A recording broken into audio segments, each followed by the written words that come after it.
காணாத கண்களில்லை, காணாமல் நாளது நகர்வதில்லை. கண்ணன் என்றாலும் கள்வன் என்றாலும் கருணை புரிவான் ஸ்ரீ கிருஷ்ண பகவான்.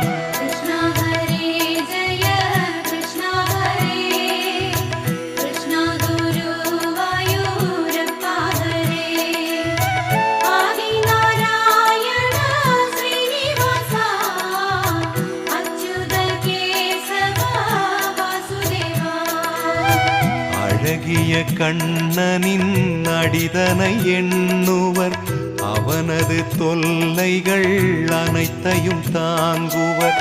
வெண்ணையை திருடிய கண்ணனின் லீலையை கண்டு ரசிப்பதே